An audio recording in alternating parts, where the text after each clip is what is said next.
I'm Tami Katz. I work at Ball Aerospace. I'm chair of the Requirements Working Group. I have been a member of INCOSE for about 5 years, and I'm an ESEP. And my name is Whetcraft, and I'm co-chair of the Requirements Working Group and a past chair. And I've been a member of INCOSE for 23 years and a member of the Requirement Working Group for 23 years. Perfect. So tell us, why have you joined INCOSE? I joined INCOSE to improve how I practice systems engineering. I wanted to learn what it is to be a good and successful and effective systems engineer. And seeing many others who do this, and for many years, it's been wonderful. I've learned so much. Joining INCOSE really helped me improve how I do systems engineering, and now I try to help others as well. And I joined INCOSE really as part of my work. My boss that I went and worked for was one of the founders of INCOSE, Ivy Hooks, and she had a consultant company where she taught classes on requirements. And so part of that job was working, focusing on requirements. So INCOSE was a nice match for doing requirements. So I've been teaching classes on requirements and supporting the Requirement Working Group for 23 years. So for you, what is the value of INCOSE membership?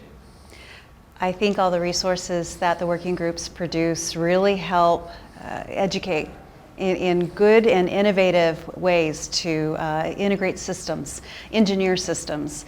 We find that we have folks from many different industries that work together and can really help each other as well. So I have a great network of folks who have solved problems I need to solve. I think that folks can get value for their own career growth as well. By becoming certified, they learn a standard of practice that they can bring into their companies. And the big advantage is, besides being able to get products and stuff for free, is just the exposure of other people with like minds and like interests. So like in the working group, you have a question that you're dealing with at work, you can post that to a whole bunch of other members, and you get the benefit of all that brain trust. Perfect. So you're both involved with the Requirements Working Group. So how are you both involved with that? So Lou was chair when I joined, and he really just did an amazing job of bringing everybody together and focusing on products. But he was ready to step down from the full-time chair position and recruited me to do so. So I am currently the chair, which means I handle a lot of the logistics behind our whole working group effort, including all our website updates, our emails, our notifications. I recruit the volunteers to help us. And I also work on the products myself. Lou, why don't you say what you do currently? Yeah. And so, as co-chair, I'm supporting, the job is to support Tami. I focus on a lot of product development, but also coordinating our monthly meetings. When Tami's can't attend, then I'll lead those meetings and so on. And so it really takes the community to do everything the Requirement Working Group's doing. And so Tami and I and the other two co-chairs, kind of share the work. And what is the mission of the Requirements Working Group? To improve the practice of needs and requirements development and management for all projects, for all systems engineering. We want to make sure that it's thoughtfully done, wisely done, and just continually question old methods that don't work for us anymore. And I thought it was interesting when Fuse came out, the concept of Fuse. When you look at our charter, we have Fuse built into our charter. Like Tami said, we're advancing the practice of system engineering from the perspective of needs and requirements. So for anyone interested in joining the Requirements Working Group, why should they join? Well, I think the network and the brain trust that we talked about, it just helped me so much in my own career. I wanted to learn better ways to handle requirements in my own job. And certainly the questions we have, like ask the experts, and I have experts that I can call on and say, hey, I'm having this struggle. So I think others might benefit from that as well. Learn how others are doing it, learn newer ways, read our material, and maybe contribute to our material, maybe improve your own methods by helping contribute toward the guidelines. So you learn a lot that way. It's also an advantage career-wise because a lot of people grow up in kind of one domain, one company. And by being exposed to other views of practicing system engineering, people working in other domains. It kind of qualifies you to apply for jobs in those other domains.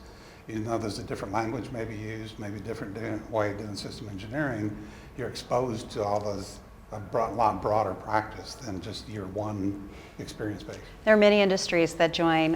We don't just have one aerospace or medical device. We have so many industries and practitioners that join the Requirements Working Group. And the language is a little different, but the concepts can be very similar. So we really help each other improve across all the different industries. So you've launched some really incredible products lately. They've been quite popular, well received. What's next? What's in the pipeline for the Requirements Working Group? We'd like to improve our products. You know, putting them out is great, but we'd like to have them out in practice. We'd like people to comment on them and help us make them better. So right now we're working on the guide to writing requirements. We did a minor update this last year. It was most recently released in 2019 in a big revision. So we're working on that now. You want to talk a little bit about the focus areas? And so we're just expanding that based on experience and better alignment with our other products. And there's some new concepts that are being introduced that we're adding to it. So it's constantly evolving, you know, with the practice. And so we have to reflect that evolution. The other thing, you know, future plans is identify holes, you know, that membership could benefit from, and maybe develop other guides for that. And one idea I have is requirements and products is one thing, but requirements in the statement of work for contracting is another. And it'd be nice to provide guidance in writing good statements of work also. That's one idea that I can think of.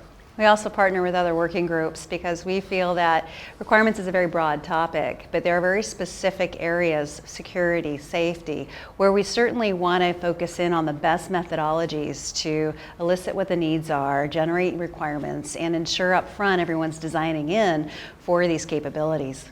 So we're going to produce a guidance associated with that, working with these other working groups.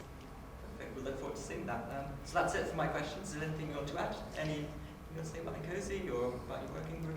I think personally, my own growth has been tremendous, being just around the INCOSE community, learning a lot from the others, learning from Lou, and really just making a lot of connections. I've made friends here. The International Workshop, for example, has just been quite an intense experience of seeing other folks and learning from them and helping out improve the practice and helping out the future of systems engineering.